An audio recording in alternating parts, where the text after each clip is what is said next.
Mission चालू केले आता 4-5. एक जणांना अभियान सुरू केले, एक जणांना आता ते मिशन सुरू करणार आहे की आम्हाला निवडून द्या म्हणून, किंवा आमचा म्हणते ते आमचा देवेंद्र फडणवीस, आमचं सरकार, आमच्याला निवडून द्या, आमच्या याला त्रास देऊ नका आमचा. आणि ही जनता कोणाची? तुमची नाही की? ही मार खाल्लेली जनता तुमची नाही का? फाशी घेणारी जनता तुमची नाही का? मराठा आरक्षणासाठी बलिदान दिलेले तुमचे नाहीत का? हे धनगर मराठी मुस्लिम ही जनता तुमची नाही का? 12 बलुतेदार तुमची जनता नाही काही? यांचे काहीच आक्रोश नाही आहे का? यांना प्रश्नच नाही आहेत का? ह्यो कोणचा प्रश्न आणला नवीनच? मराठवाडा मिशन. काय राबवितो मिशन इकडं? पाणी करणार आहे का सगळ्या मराठवाड्यात? जलसिंचनाचे कामं होणार आहेत का सगळे? शेतीमालाला सगळे भाव द्यायसाठी मिशन राबवावं लागले का? राबवलं का? मोफती लाईट द्यायला लागले वीज इकडं? मिशन कशासाठी राबवला तुम्ही? निवडून द्या म्हणून. आणि मग 75 वर्षात काय केलं तुम्हाला दोघाला बी? ते महायुती महाविकास आघाडीला काय केलं? निवडूनच दिलंय ना.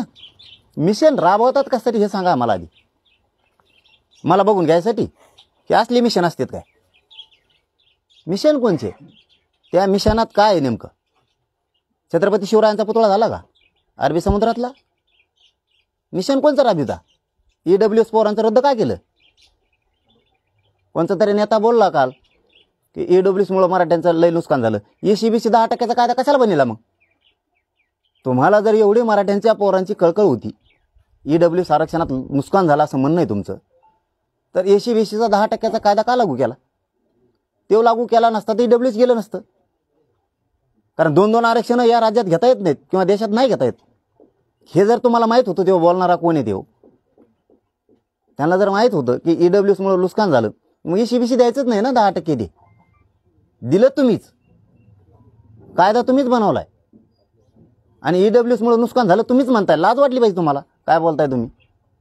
स्वतःला उच्चभ्रू प्रतिष्ठित नेता समजता स्वतःला आणि गप्पा ताशा मारता जसं लोकांना जनतेला काहीच कळत नाही. जसं का माझ्यामुळे गेले EWS. तुम्ही जर 10% ECBCचं आरक्षण दिलं नसतं, ECBCचं तो कायदा पारित केला नसता तर EWS गेलं नसतं. तुम्ही ते पारित केल्यामुळं ते केंद्रातलं आरक्षण EWS रद्द झालं, राज्यातलं पण झालं. नुकसान करायला जबाबदारच तुम्ही आहेत, कारण तुम्ही ते 10% दिल्यामुळं. आता माझ्या त्या पोरांचा नुकसान न होण्याची जबाबदारी तुमची सरकारची, कारण 10% ECBCचं आरक्षण तुम्ही दिले. त्यामुळे तिन्ही ऑप्शन खुले ठेवा. EWSचं पण ऑप्शन खुलं ठेवा, ECBCचं पण ठेवा आणि कुणबी OBCचं पण ठेवा. तिन्हीपैकी एक कोणचाही ऑप्शन तो घेईल. आणि ज्या पोरांनी EWSमधून अर्ज भरले त्यांचे रद्द करू नका. कुणबी प्रमाणपत्राला 6 महिन्याची व्हॅलिडिटी द्या. नुसते नाटकं मीडियात सांगू नका की नुकसान झालं, नामकं झालं, तमकं झालं आणि मिशन राबविणार. मिशनानं आणि फिशनानं काय होणार नाही. आम्ही मिशन राबविणार आहेत. तुम्ही राबविलं का? आम्ही राबविलंच. तुमचा देवेंद्र फडणवीस साहेबांनी रचवलेला एकही डाव मी यशस्वी होऊ देणार नाही. तुम्ही मिशन सुरू केलं, अभियान सुरू केलं की आमचं बी अभियान सुरू झालं. अगोदर आम्ही नाही करत, तुम्ही केलं की आम्ही सोडित नाहीत आणि मी सोडणार बी नाही. तुमचं मराठवाड्यात अभियान सुरू केलं, आमचा बी सगळ्या विदर्भातला मराठा कुणबी मराठा अभियान सुरू करणार. त्याची काळजीच करू नका तुम्ही. कोकणात सुद्धा होणार आहे, मुंबईत सुद्धा होणार आहे. तुम्हाला दिसेल. तुम्ही फक्त अभियान सुरू करा. तुम्ही मिशन सुरू केले का? आम्ही सुरू केलेच. कारण नुसता मराठवाड्यात मराठा नाही आहे, ही पूर्ण राज्याचा प्रश्न आहे आणि सगळी जनता परेशान आहे तुमच्यामुळं 70-75 वर्षापासून. त्यामुळे काळजी करू नका तुम्ही. सगळ्या ठिकाणाला बसवणार आहेत आम्ही तुम्हाला. पाटील, तुमच्या निवडणुकीच्या भूमिकेनंतर आपण बघू शकतो की मराठवाड्यात काही आमदारांनी आता संन्यास घ्यायला सुरुवात केलेली आहे. त्यांचे राजकीय वारसदार त्यांनी आता जाहीर करायला सुरुवात केली. कसं बघता या भूमिकेत? काय माहीत नाही बाबा आपल्याला की कशामुळं कोण काय करतंय काय नाही. फक्त मराठ्याला त्रास दिलेला मी कधीच विसरणार नाही.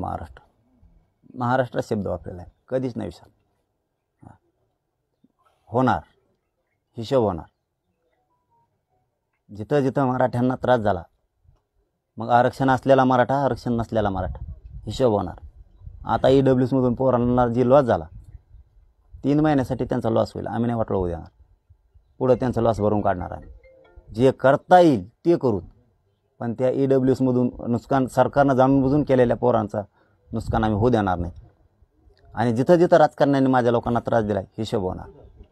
100% हिशोब होणार. आताही बी रॅल्या आहेत 7 तारखेपासून 13 तारखेपर्यंत. कोणचा नेता म्हणला रॅलीला जाऊ नको, मी समाजाला सांगून ठेवले मला नाव सांगा त्याचं, हिशोब होणार त्याचा. माझ्या गोरगरीब मराठ्यांना कोणी त्रास देत नाही, मग ते ओबीसीचा असं नाही ते मराठ्याचा असं त्रास दिला की हिशोब होणार, सुट्टी नाही. मी आहे तर तरी सुट्टी नाही. तुमचं जे आंदोलन चालू आहे आरक्षणाचं त्याबद्दल भाजप तुमच्या विरोधात बोलते, राज ठाकरे बोलले, प्रकाश आंबेडकरांचंही वेगवेगळे स्टेटमेंट येत आहे, परंतु शिंदे गट असतील, शिवसेना किंवा अजित पवार गट असेल हे काही बोलत नाहीत. किंवा तुमचं जी मागणी आहे सगळ्या स्वराची ते बी बोलावं असं वाटतं होय तुम्हाला. गॅजेटची मागणी आहे त्या संदर्भात काही चर्चा झाली आहे? नाही नाही, गॅजेटच्या संदर्भात चर्चा नाही आहे कसलीच. परंतु फडणवीस साहेब करते ते चुकीचं करते. माझ्या विरोधात बोलायला लावलं आहे, ते बोलत नाही आहेत. मला तरी असं वाटतं की त्यांचा नाविलाज झाला आहे मराठ्यांच्या आमदाराचा आणि मंत्र्यांचा. फडणवीसांचा त्यांच्यावर प्रचंड दबाव आहे, मराठ्यात मारामाऱ्या लावून द्यायचे. हे 100% डाव दिसतोय त्यांचा. आणि ते बोलायला त्यांना भाग याच्यासाठी पाडले की आता मराठ्याच्या अंगावर जा. कारण यावेळेला शांत बसला याचा बरेच दिवस शांत आहेत. त्याचं कारण दिसतंय की फडणवीस साहेबांनी एक बैठक घेतली होती मध्ये मुंबईत सगळ्या पक्षाची, त्यात बरेच पक्ष आले नव्हते. बाहेर आलेले पक्ष आमच्या विरोधात गेलेत मराठ्यांचे.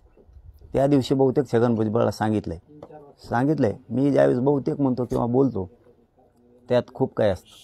कारण मला काहीतरी माहिती मिळाल्याशिवाय त्यांच्या गोटातली मी बोलत तो शांत राहायचं. आता त्यांच्या जुटून देऊ असं काहीतरी त्या बैठकीमध्ये. ती बैठक मराठा आरक्षणासाठी नव्हतीच, मराठ्यांच्या विरोधात घालण्यासाठी ती बैठक होती असा त्याचा अर्थ आता निघायला लागला.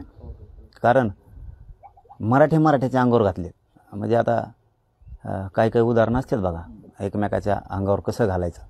तर मग आता नाही पटत ना किंवा नाही द्यायचं ना, मग खोटं जर रेटायचं असेल तर भांडणाशिवाय पर्याय नाही. मग भांडण करून दूषित वातावरण करायचं, हे काम त्यांनी हातात धरलं. फडणवीसांनी मराठ्यांचं असणारं आरक्षण देण्याऐवजी हे मिशन आणि अभियानं सुरू केलं.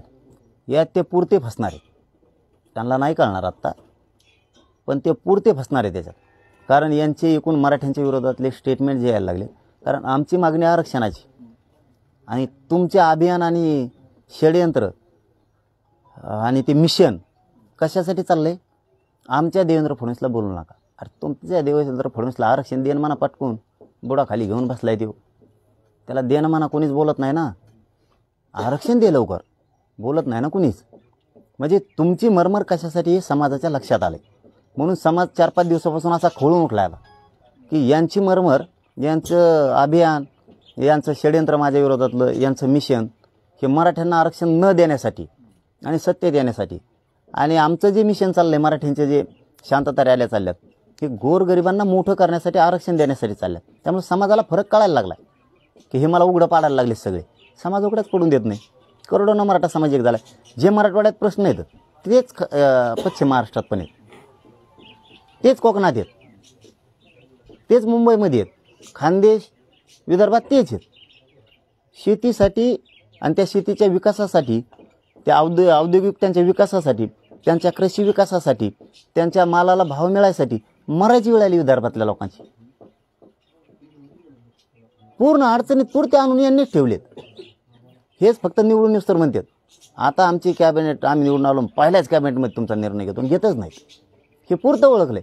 त्यामुळं विदर्भ बी पूर्ण विरोधात गेला. हे काय यांना सुप्त लाट नाही लक्षात येणार.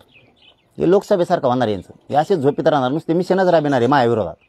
आणि मिशनाच्या नादानादात पूर्ती जी आलेली सुप्त लाट आहे ना त्यात उद्ध्वस्त होऊन जाणार आहे सगळे. यांचे अड्डे पुरे उद्ध्वस्त होणार.